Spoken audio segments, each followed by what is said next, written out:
अस्सलाम वालेकुम स्टूडेंट्स। आज हम बायोलॉजी के बारे में स्टडी करेंगे। बायोलॉजी को हम फ्रॉम बेसिक से स्टार्ट करेंगे कि बायोलॉजी क्या है, बायोलॉजी साइंस के कौन से ब्रांचेज, इसमें हम किन चीज़ों के बारे में डिस्कस करेंगे।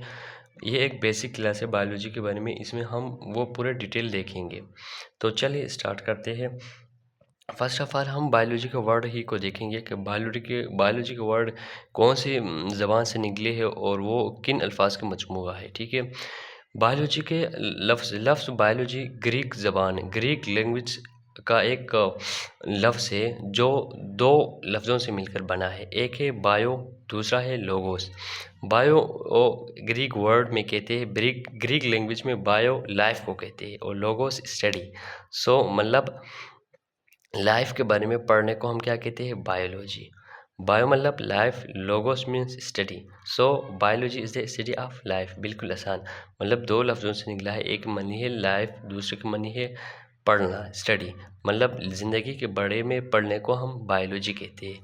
साइंस के वो ब्रांच जिसमें हम लाइफ के बारे में स्टडी करें, इसको हम कहेंगे बायोलॉजी। ठीक है, the study of life is called biology. Simple, life के बारे में पढ़ने को हम कहेंगे बायोलॉजी।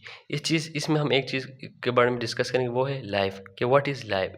तो लाइफ चीज़ क्या है, अब हम इसके बारे में डिस्कस करेंगे कि लाइफ क्या है। The characteristic of living organism that differentiate living organism from non living things इसका लाइफ।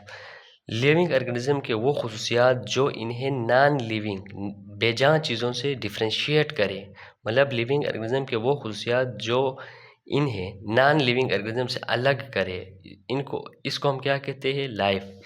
लाइफ किसी एक कैरेक्टर को नहीं कहते, बल्कि बहुत से ऐसे कैरेक्टर से जिनको हम मिला के कहेंगे ये लाइफ होते हैं। लाइफ मतलब इस एक लिविंग ऑर्गेनिज्म की एक खास हॉबी को नहीं कहेंगे कि मतलब ये सांस लेता है ये लिविंग ऑर्गेनिज्म, नहीं, ये नहीं होता। ये खाता है ये लिविंग ऑर्गेनिज्म, ये भी नहीं। मतलब ये है कि लाइफ बहुत से कैरेक्टर्स ऐसे हैं, इनको मिला के ये एक चीज़ बनता है, इसको हम कहेंगे लाइफ। सिंपली इसको हम डिफाइन यूँ करेंगे कि ऑर्गेनिजम्स के वो खसूसियात जो एक ऑर्गेनिज्म को दूसरे बेजान चीज़ से अलग करे, इसको हम क्या कहेंगे, लाइफ। तो वो चीज़ें क्या है जो एक लिविंग ऑर्गेनिज्म को नॉन लिविंग ऑर्गेनिज्म से डिफ्रेंशिएट करते हैं। वो कुछ ये 7 कैरेक्टर्स ऐसे हैं जो एक लिविंग ऑर्गेनिज्म को नॉन लिविंग ऑर्गेनिज्म से डिफ्रेंशिएट करते हैं।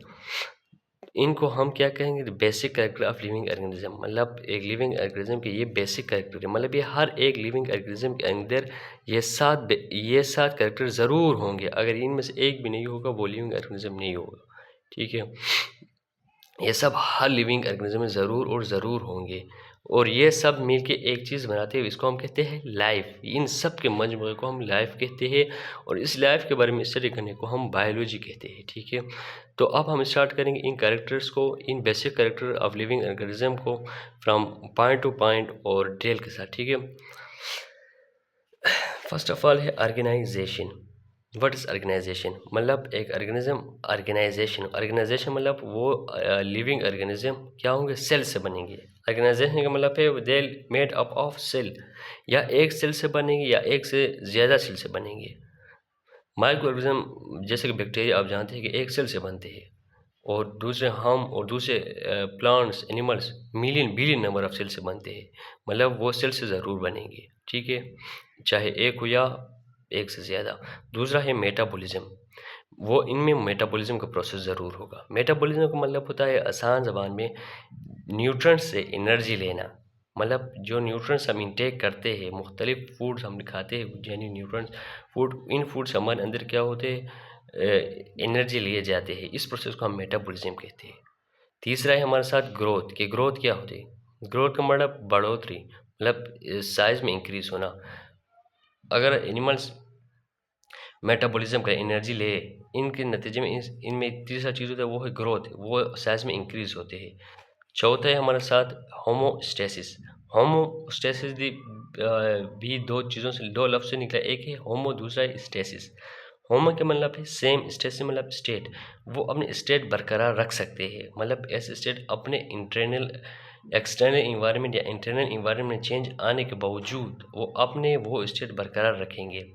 जैसे कि आप अगर मिसाल के ऊपर आप देखो, गर्मी के मौसम में आपको गर्मी लग रही है, बाहर का टेम्परेचर बहुत ज़्यादा इंक्रीज़ है, लेकिन अब आपके अंदर का टेम्परेचर सेम ही रहेगा, 37 डिग्री सेंटीग्रेड ही रहेगा। और मौसम ठंडे मौसम में बाहर का मौसम माइनस में जाते हैं, लेकिन आपके अंदर के टेम्परेचर वो ही रहेगा। वो क्या है, जिस प्रोसेस को हम क्या कहेंगे, होमोस्टेसिस। इस तरह अगर आपके अंदर का पानी ज़्यादा हो गया तो आप एक्सक्रीट करोगे, अगर कम हो गया आप पी लोगे। ये भी होमोस्टेसिस में आते हैं। मतलब जो भी बाहर या इंटरनल चेंजेस आने के बावजूद वो अपने स्टेट बरकरार रखते हैं, इसको हम कहते हैं होमोस्टेसिस। और पांचवा आता है रिप्रोडक्शन। रिप्रोडक्शन मतलब अपने ऑफस्प्रिंग पैदा करना, मतलब बच्चे पैदा करने के प्रोसेस को क्या कहते हैं हम, रिप्रोडक्शन। रिप्रोड्यूस होंगे, अपने जनरेशन पैदा करेंगे वो। 6 में आते हैं हमारे साथ रिस्पांस। वो अगर स्टिमुलाई, मतलब अगर बाहर या इंटरनल इन्वायरमेंट में कोई चेंजेस आ गए तो इसको हम वो रिस्पांस देके जवाब देगा। मिसाल को अगर कोई आपको एक हिट किया, कोई चीज़ आपको हिट किया तो आप इसको ज़रूर रिस्पांस दोगे। अगर कोई किसी जगह में आपको दर्द किया तो आपको ज़रूर महसूस होगा, आप इसके आगे इसमें कोई काम करोगे। या हमने कोई आपको आवाज़ दे दिया, वो आवाज़ को हम कहेंगे स्टिमुलाई। जो बाहर जो चेंज आते हैं इसको हम स्टिमुलाई कहते हैं। इसके आगे आप जो एक्शन परफॉर्म करते हैं उसको हम रिस्पांस कहते हैं, यानी वो रिस्पांस भी देंगे। एट लास्ट में हमारे पास आते हैं इवैल्यूएशन। इवैल्यूएशन मतलब at the very large time, बहुत ज़्यादा टाइम के बाद इनमें इवैल्यूएशन होते हैं, मतलब इवॉल्व होते हैं बहुत टाइम के बाद, वो ये भी इन्हीं में होगा। मतलब ये करेक्टर जिस चीज़ में होगा इसको हम कहेंगे लिविंग ऑर्गेनिज्म। और इन सारे कैरेक्टर को मजमूए या इन सारे कैरेक्टर को मिला के हम क्या नाम देते हैं, लाइफ। और जिस चीज़ में लाइफ होगा इसको हम कहेंगे लिविंग ऑर्गेनिज्म, और इसके बारे में स्टडी करने को हम कहेंगे बायोलॉजी। ठीक है, इनके बारे में स्टडी करने को हम बायोलॉजी कहेंगे। तो चलो चलते हैं बायोलॉजी के मेन डिवीजन की तरफ। बायोलॉजी को हमने मेनली 3 चीज़ों में डिवाइड की है। और फर्स्ट वन है बॉटनी, सेकंड वन है जूलॉजी और थर्ड वन है माइक्रोबायोलॉजी।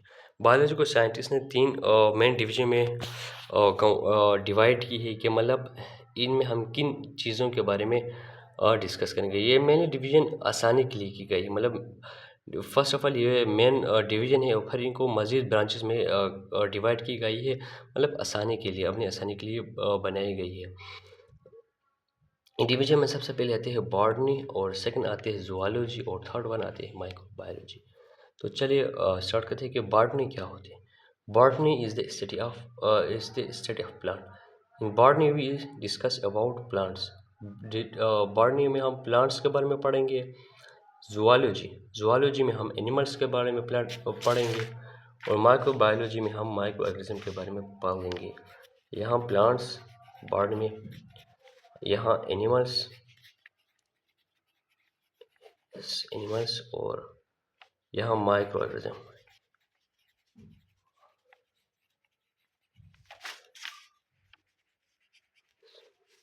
मतलब यहाँ हम माइक्रो ऑर्गेनिज्म्स के बारे में पढ़ेंगे। यह था आज का हमारा लेक्चर। अगर वीडियो आपको पसंद आ गया तो लाइक और चैनल को सब्सक्राइब ज़रूर कीजिएगा। Thank you very much.